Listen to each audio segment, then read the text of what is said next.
So we looked into a variety of tests what can be used up for shortlisting the candidates at every level of the selection process. So a very important part of the selection process is also the selection interview. Interview has its own advantage. The reason why is the other tests, maybe the candidate may not be tested through a face-to-face discussion, but a candidate has to go through this interview process where a face-to-face discussion happens, wherein the the job applicant's knowledge is being tested by the selection committee. So it is a very important source of information when it comes to the job applicants. So varieties of selection interviews can be conducted here, uh, which is actually done on 3 stages, which we'll be discussing a bit later. So we'll try to understand what are the various types of selection interviews. So the recruiter asks, when it comes to the first one, the non-directive interview. The recruiter here asks the questions as and they come to the mind. There is no structured way of conducting this interview here. So depending upon what answers are being given by the applicant or the candidate, based on that, again, the questions are generated and again the questions are being asked. There is no direction or there is no structured format for this kind of a interview. The second test is the structured interview, also known as a directive interview, for the reason it goes in a specific direction. In this kind of an interview, already there are certain set of questions which are related to the job. And the same set of questions have to be asked to every candidate who is going to attend that interview. The recruiter or the selection panel or the committee will be using this predetermined set of questions which are related to the job to be asked to those candidates. The third is the situational interview, a kind of a hypothetical or an assumption or a simulation activity is given to the candidate and he is asked to respond. If this kind of a problem is happening in the HR department, what you are going to do or what will be your reaction towards that situation. So such kind of hypothetical incidents are being asked to the candidate and the candidate is asked to respond back to that situation here. Behavioral interview, it focuses mainly on the actual work related incidents here. So provided what kind of situation is given, how the applicant or the candidate is going to behave is what is tested here. Stress interview is something where applicant, what is their tolerance level or what is their patience levels, how he aggressively responds back, whether he feels embarrassed, whether he feels insulted during certain times of rude questions. These are some things which we will try to understood through a stress interview. Panel interview is something where 3 or 4 interviewers will be posing questions continuously to the applicant to examine the suitability of the candidate here. So these are the varieties of selection interviews which normally we come across. So a lot of interview mistakes the recruiter or the selection team makes here. So what are those mistakes? And they are very important for the reason they may end up in wrong selections. So let us try to understand what are these interviewing mistakes. Favoritism. Okay, so what happens is many a times, let us take an example. A candidate is attending an interview and that candidate is from the same place from where the selection committee member also hails from. So during this situation, favoritism may play its role, and wherein because he belongs to my place, the selection panel may actually end up in wrong selection of the candidate. If you are not able to establish a good rapport with the candidates, of course it's a failure.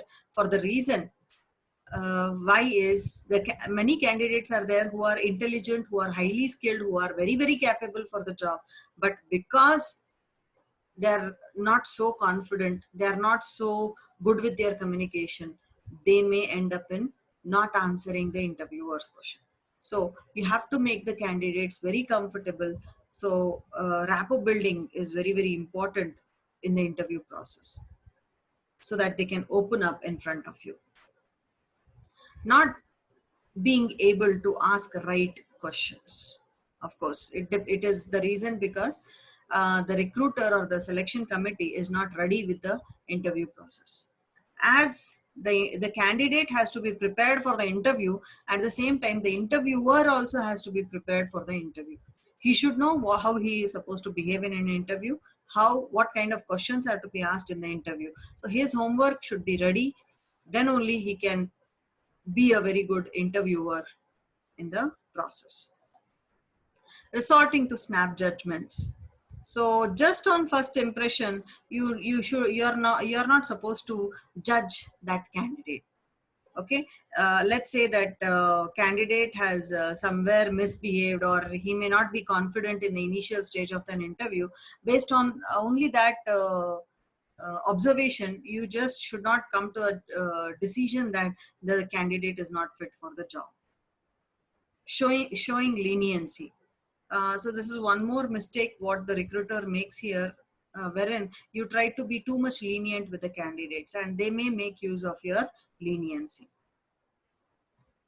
Being influenced by cultural noise. If you are belonging to the same caste, same community, same place, same culture, so your decisions should never be influenced by them. Stereotyping is something wherein because somebody has done, let us say like one candidate comes from a particular college. The company has a very bad experience with the students coming from that college for the campus recruitment. You are not supposed to judge that then this new candidate is also not suitable for the job. So that stereotyping, that being influenced should not be there. Biasness, partiality should never happen in the interview. Halo effect and being influenced by the body language of the candidate. So these are some things which you have to avoid as much as possible during conducting interview. Candidate order error is something wherein most of the time what happens is the candidates who come first, they are taken thorough interviews for hours together, and the candidates who come last, they are taken interviews hardly conducted, the interviews are conducted for 5 minutes or 10 minutes. So the candidate who is taken 5 minutes or 10 minutes interview may score more than what the candidate has gone through for almost an hour of an interview. So that kind of influence should not happen in the interview.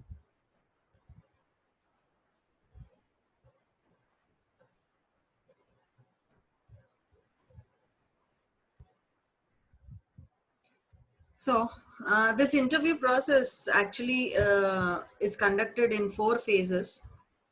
These 4 phases are preparation, reception, information exchange, and termination. So what is this preparation? As I told you, just like the candidates have to prepare themselves for the job, the interviewers also should be prepared for the interview process. They should do their homework. They should be prepared with what questions are supposed to be asked to the candidates. Who are the candidates who are going to attend the interviews? Where is the interview being conducted?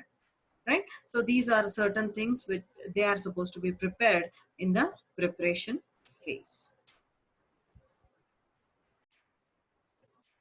After that, it's a reception phase where you receive the candidate and you shake hands with them or her. You make sure that the candidate feels homely. You start building the rapport with the candidate. Why this is very important? Because most of the times, due to the fear of an interview, the best knowledgeable candidate may be lost for the company.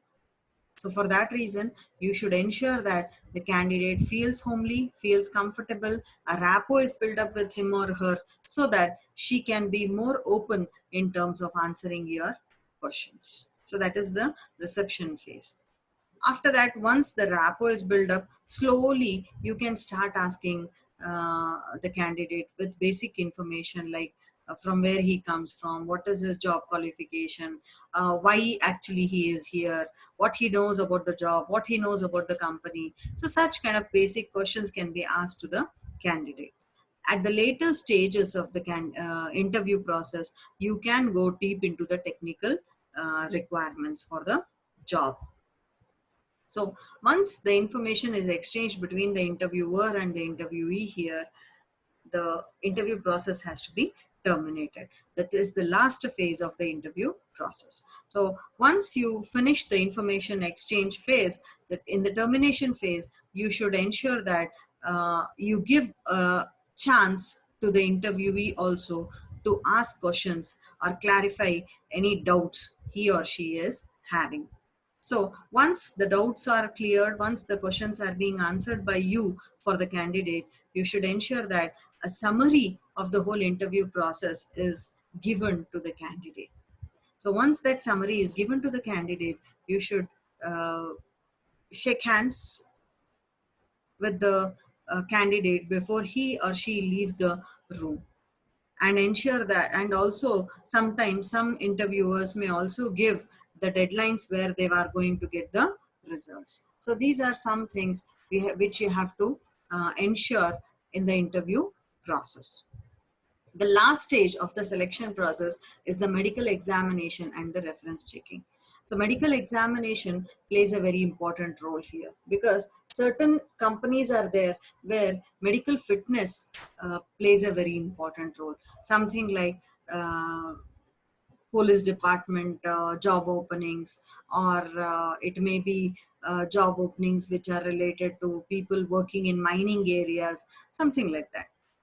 There medical fitness, let us say like a person who is supposed to be employed in a mining area, if he is a asthma patient, he cannot be uh, recruited, he cannot be selected for the job. So for that reason, medical examination is very very important. And the last part is the reference checking, where whatever information you have given, or whatever information you have shared with the interviewer or that organization for which you are going to you are planning to work for, that information has to be cross verified, it has to be checked. So sometimes in the application blank only they will be asking you to give reference names. So the company will call up those references to check your credibility, whether your whatever information you have provided, it is true or not. So that cross verification is being done through reference checking. So with this, hiring decision is made, uh, and the information is passed on to the candidate that whether he is being shortlisted, he is being selected to the job or not. So with this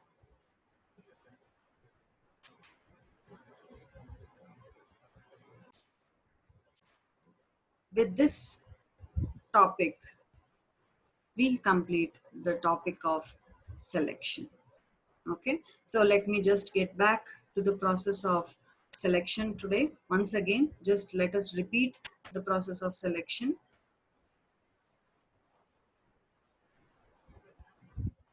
Yes, it starts with reception. An initial screening interview is being conducted. Application blank is being received from the candidates who are attending the selection process. Different types of selection tests are conducted. An interview is being conducted. Varieties of interviews are available which you can use to conduct depending upon the situations. Medical examination of the candidate is supposed to be conducted to check the fitness of the candidate. Reference check for cross verification of the data being provided by the candidate is needed. And the last is the decision of hiring. So with this, the process of selection is completed. So today, guys, we have come to know how the selection process works. So we need to understand that this selection process plays a very important role in the organization, because if any time the company will end up in wrong hiring, it is the company which is going to face lot of problems. Okay, so with this we'll close this chapter of selection.